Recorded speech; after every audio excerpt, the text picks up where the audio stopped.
What is the impact of technology, not just in the fight for climate change, but what impact do you see it having on societies around the world right now?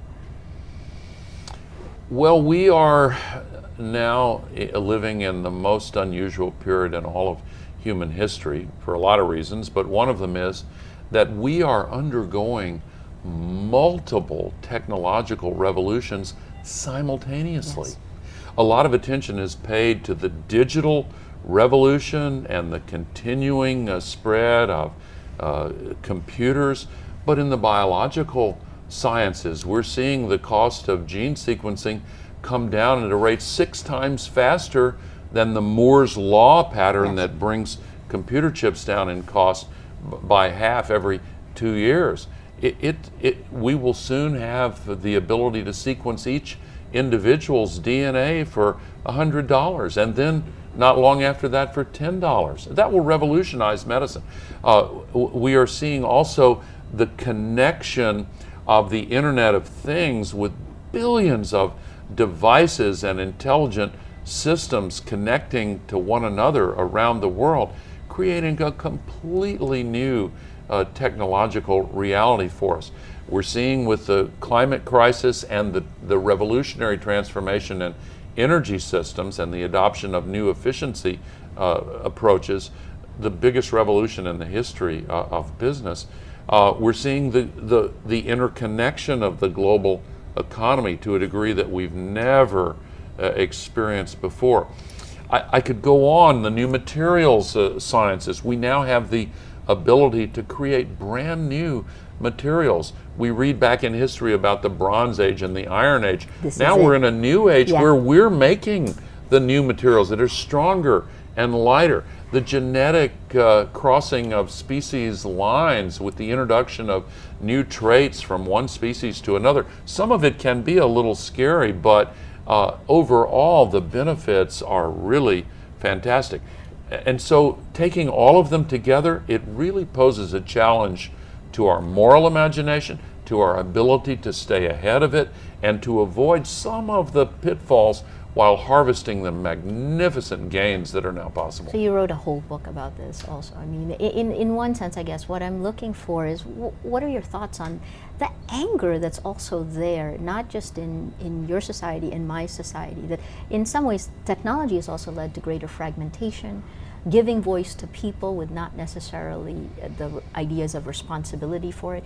How would you describe, and I go back to the idea of politics and the environment, right? How does this impact everything with this great empowerment of people who don't necessarily understand it? Yeah.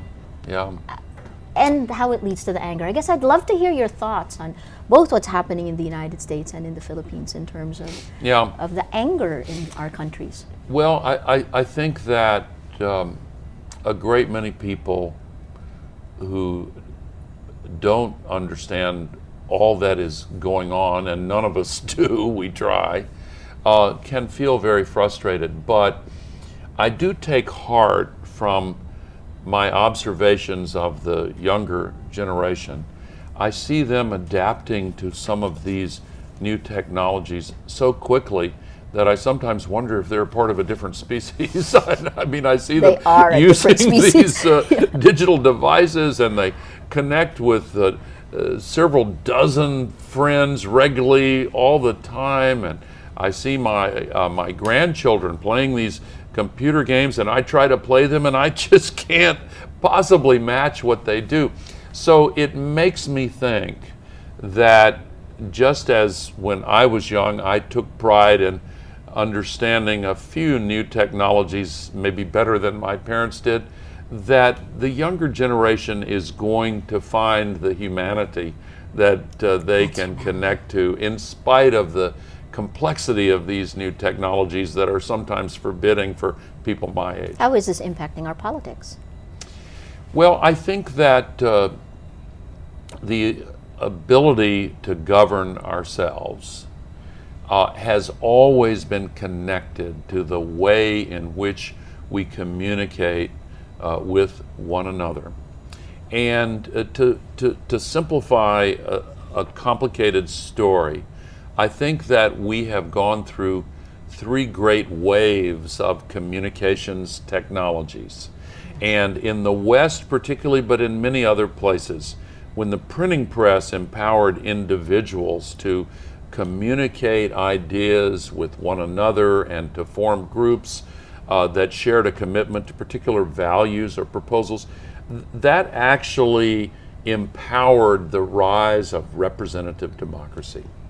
But then the second wave came along in the second half of the 20th century when television just mesmerized people. And we didn't realize right away that the structure of that information ecosystem, if you'll allow me to use that complicated phrase, was very different from the one associated with the printing press. Because all of a sudden, the ability to gain access to the broad general public and its thinking was restricted to those who had enough money to pay the gatekeepers who controlled access to the television channels. Right. And corporations and wealthy special interests began to monopolize the distribution of political ideas. And politicians found that they had to start spending more time begging wealthy interests for the money and campaign contributions necessary for them to gain access to the television medium. But then along came the third wave, embodied in the internet and now social media. And I'm optimistic that the structure of this new information ecosystem is once again empowering individuals to use ideas and knowledge and the best available evidence in order to substitute knowledge for force of arms and political power and wealth. We're not there yet. We're right in the middle of this transition. We have one foot in the television mass media age, and the other foot is stepping into the internet age. And I'm optimistic that the digital technologies are going to empower a revival of representative democracy. Trump's rise has surprised so many people, but again, it goes back to the anger that is there. Did this surprise you, and what do you make of this movement in America? Well, one thing that has surprised me, and I know from talking with my friends, it surprised many people, that some of the statements that in the past would have knocked him out of the race actually did not. And I think you're right in the assumption that this reveals a depth of anger and frustration and even humiliation on the part of a great many who feel that their concerns have not been listened to. And I think that during this period when elites and wealthy interests gained so much power over the political and policy decisions that were being made, the great mass of people were to some degree left behind. And when economic growth as measured by GDP went up 3%, median income went down 3%, and those in the elites at the top were saying, oh, this is great, but so many tens of millions of people said, well, it doesn't feel great to us.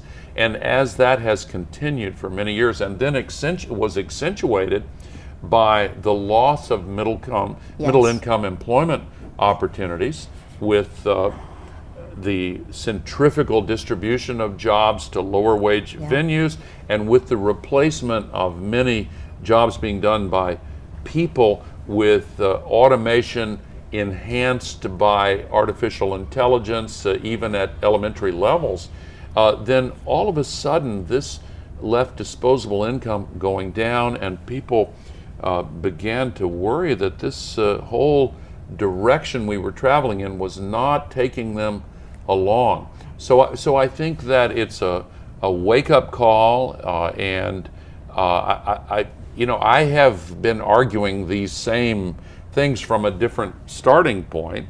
I believe we need big changes in policy, and not just a shout of frustration, but we will see how the larger political system responds to the recognition of these concerns.